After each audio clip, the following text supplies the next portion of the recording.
ఈ ఆసిఫాబాద్లో 2018 నుంచి 2023 వరకు ఆసిఫాబాద్ నియోజకవర్గంలో డబుల్ బెడ్రూమ్ ఇండ్లు ఉన్నాయని అమ్మా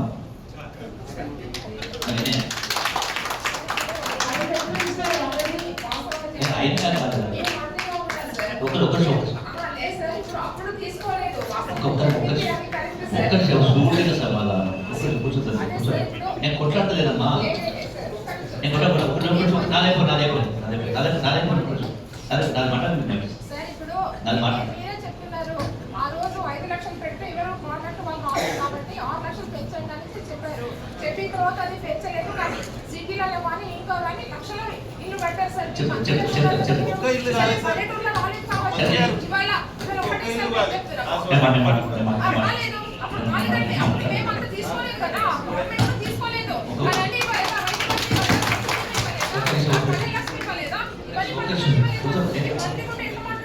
నేనేం మాట్లాడలేదు, నేను ఏం మాట్లాడలేదమ్మా. ఒక నిమిషం కూర్చోవాలి. ఇది నేను ఒక్క నిమిషం నేనేం అనలే, మిమ్మల్ని పల్లెకి మాట మాట్లాడలే. గతంలో ఆసిఫాబాద్లో ఏదైనా జరిగిందా జరిగిందని చెప్పండి తప్ప ఒకటి కాదు. ఓకే, రెండవది కూర్చోండి. మీరు మాట్లాడి నేనేమని మీరు ఎవరు మాట్లాడు. మా సోదరిమణి కోవాలక్ష్మి గారు నేను మాట్లాడుతున్నా. నేనేమన్నా ఎవరిని కూడా కించబడి మాట్లాడారు. జరిగింది పరిస్థితి ఇది.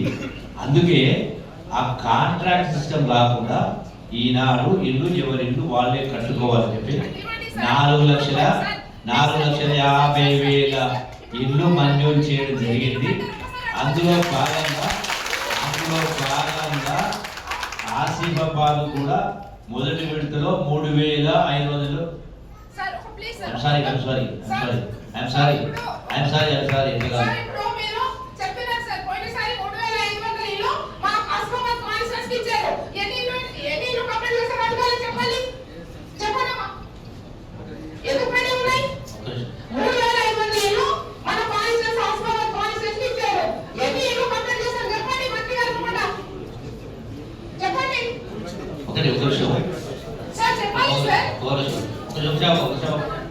ఇది సమీక్ష కాదు, ఇది సమీక్ష కాదు. మీరు ప్రస్తావించినందుకు నేను అంశం ప్రస్తావించిన, ఇది సమీక్ష కాదు. కూర్చోండి. మీరు ఎవరైనా బోవస్ ఇల్లు ఇచ్చి ఉంటే మీరు రాతపూర్వకంగా లేని వాళ్ళకి ఇవ్వలేదు, ఉన్న వాళ్ళకి ఇచ్చిండ్రు. ఆసిఫాబాద్ రాసివ్వండి, అటువంటి ఎంక్వైరీ చేసి కలెక్టర్ చేసి వాళ్ళకి క్యాన్సిల్ చేసి వాళ్ళ పైన చర్యలు కూడా తీసుకునే కార్యక్రమం చేయడం జరుగుతుంది. మూడో విషయానికి సంబంధించి మీరు మాట జరగకూడదు. కూర్చోండి. టెండర్ గురించి చెప్పడం జరిగింది. 3 ఏళ్ల కింద 5 కోట్ల రూపాయలు జోడీ ఘాట్ కింద మంజూరు ఇచ్చింది. ఎవరు రావడం లేదు. ఎందుకు రావడం లేదు? ఒకసారికి అంటే జిల్లాకు సంబంధించి నేను మీరు బాధపడని చెప్తా. ఎందుకు రావడం లేదని చెప్పమంటే స్పష్టంగా అరటి పండు ఒలిచినట్టుగా చెప్పగలుగుతా. ఎందుకు రావట్లేదంటే రాష్ట్ర ఖజానా పెద్ద చిల్లు బొక్కబడ్డది. నెలకు 7 లక్షల సంవత్సరానికి 70,000 కోట్ల రూపాయలు అప్పుల కుప్పను నెత్తిన మోపిపోయింది. కాబట్టి నెలకు కాంగ్రెస్ 60 సంవత్సరాలలో 64 సంవత్సరాలు 18 మంది ముఖ్యమంత్రులు రాష్ట్రాన్ని పరిపాలన చేస్తే 18 మంది ముఖ్యమంత్రులు ఎన్టీ రామారావు చంద్రబాబు కలిపి 18 మంది ముఖ్యమంత్రులు పరిపాలన చేస్తే రాష్ట్రం పైన ఉన్న అప్పు కేవలం 65,000 కోట్లు ఉంటే ఈ 65,000 కోట్లకు సంవత్సరానికి 6,000 కోట్ల రూపాయలు వడ్డీ కడతా ఉంటే ఆనాడు కేసీఆర్ గారు ముఖ్యమంత్రి అయిన రోజు ఆ తర్వాత 10 సంవత్సరాల కాలంలో ఈ 65,000 కోట్లు అప్పు 8,21,000 కోట్లు అప్పులు బాకీ లేదు.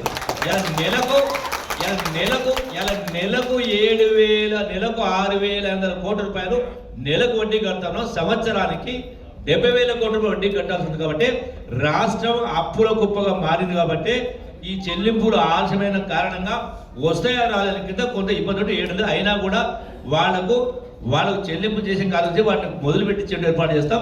ఆసిఫాబాద్లో ఉన్న జోడేఘాట్ కూడా పని మొదలుపెట్టిస్తాం. అదే కాకుండా మరొక 10 కోట్ల రూపాయలు ఆసిఫాబాద్ నియోజకవర్గానికి టూరిజం ద్వారా వచ్చేసారి వచ్చినప్పుడు నేను స్వయంగా విజిట్ చేసి అది జోడేఘాట్ అయినా ఇంకోటైనా 10 కోట్ల రూపాయల నిధులు ఒకటి ఆసిఫాబాద్ నియోజకవర్గానికి, కోవా లక్ష్మి గారి నియోజకవర్గానికి, అట్లాగే మరొక 10 కోట్ల రూపాయలు బీజేపీ ఎమ్మెల్యే గారు